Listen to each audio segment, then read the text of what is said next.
अंगद को भेज रहे हैं और क्या कह करके भेज रहे हैं, ये बड़ी विचित्र बात है। क्या कह करके भेज रहे हैं? बहुत बुझाई तुम ही का कहूँ, बहुत बुझाई तुम ही का कहूँ, परम चतुर में जानत अहम। भगवान श्री राघवेंद्र का अभिप्राय है कि राजनीतिक दृष्टि से अंगद को फोड़ने में ज़्यादा कठिनाई नहीं है, ज़्यादा कठिनाई नहीं होनी चाहिए, क्योंकि अन्य बंदरों की मेरे द्वारा कोई प्रत्यक्ष हानि नहीं हुई है, पर अंगद की हानि हुई है, उसके पिता को मैंने मारा। इसलिए अब तो यह तुम्हारे राजनीतिक चातुर्य की प्रतीक्षा है। इसलिए देखो, जब रावण ने सुना कि राम ने तो बाली के बेटे को राजदूत बना करके भेजा, तो वह मन ही मन हंस करके सोचने लगा कि अयोध्या में इस राजकुमार को क्या राजनीति बिल्कुल भी नहीं आती है। इसलिए अंगद को लंका भेजा। अंगद के लंका पहुंचने पर रावण हंसने लगा। उसने निर्णय किया कि मेरा भाई अगर उधर मिल गया है तो उसका बदला यही है कि अंगद को मैं अपनी ओर मिला लूं। इसलिए अंगद के आगमन पर रावण ने अपनी राजनीति का प्रयोग करने की चेष्टा की। अंगद से रावण ने पूछा कि तुम्हारा परिचय क्या है? अंगद ने तुरंत कहा, अंगद नाम बाली के बेटा, मेरा अंगद नाम है और मैं बाली का बेटा। और थोड़ा सा व्यंग भी कर दिया, तासों कबहूं भई ही भेटा। अरे मेरे पिता से कभी आप मिले हो, कभी भेंट हुई है?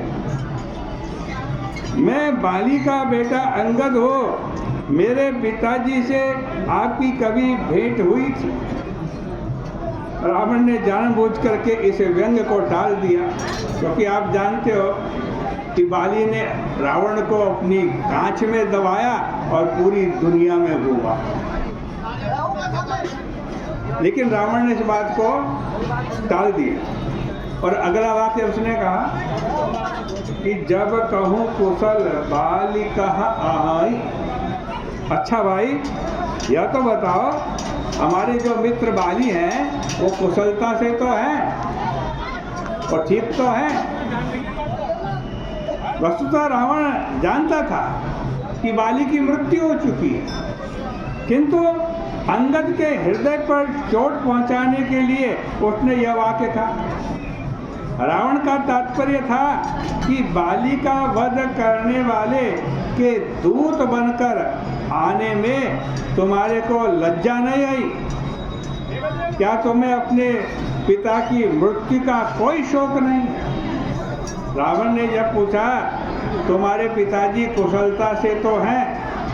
तो अंगद ने कहा कि मैं बताने में समर्थ नहीं, मेरे पिता कुशल हैं या नहीं, क्योंकि वो मुझसे बहुत दूर चले गए।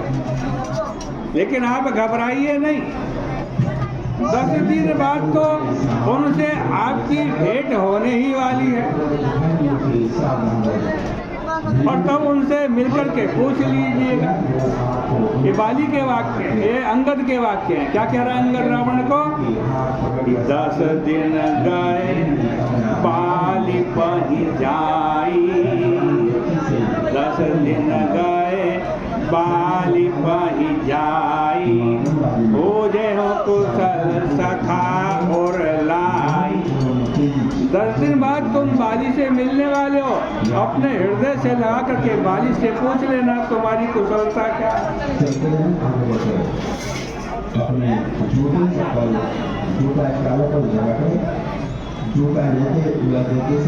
अंगद जी ने कहा, रावण मैं समझ गया तुम मुझे यह उद्वेग दिलाना चाहते हो कि मैं राम की सेवा में क्यों, इसलिए मैं तुम्हें बता देना चाहता हूँ कि अगर राम को मैंने एक राग द्वेष व्यक्ति के रूप में देखा होता तो मुझे उत्तेजित करने की तुम्हें आवश्यकता ही नहीं थी। पिता की मृत्यु के बाद मैं स्वयं चुनौती देकर शक्ति भर उनसे लड़ता, भले मारा जाता या उन पर विजय प्राप्त कर लेता। रावण, तुम आज कहते हैं श्री राम जी को पहचानते नहीं, पहचान नहीं पा रहे, लेकिन मैं जानता हूँ राम जी क्या है। उन्होंने भक्ति भरे स्वर में तुरंत कहा, सुन सट भेद होई मन ताके, सुन सट भेद होई मन ताके, श्री रघुवीर हृदय नहीं जाके। मैं जानता हूँ श्री राम साक्षात ईश्वर हैं, वे अंतरात्मा हैं, उनको किसी से द्वेष नहीं है, उनको हमारे पिता से भी कोई द्वेष नहीं था। और रावण, तुमसे भी उन्हें रंच मात्र भी द्वेष नहीं है, क्योंकि जब मैं चलने लगा और उनसे पूछा कि वार्तालाप का उद्देश्य क्या है, तो उन्होंने कहा कि बस वार्तालाप में इतना ही ध्यान रखना है कि काजू हमारो और तासु हित होई, जिसमें मेरे कार्य की रक्षा हो और साथ साथ रावण का भी हित हो, वो काम करना। उनको तुम्हारे हित की भी चिंता है, मेरे पिता के भी हित की चिंता उन्हें थी, इसलिए मैं उनका दूत बनकर के बिल्कुल लज्जित नहीं हूँ। विभीषण के आने पर अगर सुग्रीव की बात मानकर भगवान राम विभीषण को वापस लौटा देते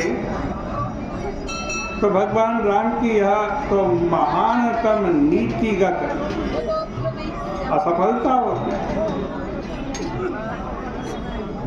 लेकिन उन्होंने विभीषण को जीत लिया, विभीषण का हृदय जीत लिया। विभीषण पूरी तरह राम जी के समर्पित हो गए प्रभु के प्रति। वह प्रकट होने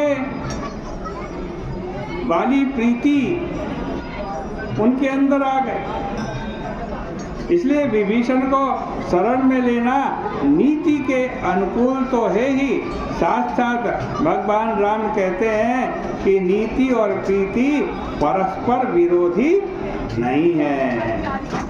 भगवान राम का तात्पर्य है कि जब नीति होगी हृदय में और प्रीति होगी वाणी में, तब यह कल्याणकारी नहीं होगी।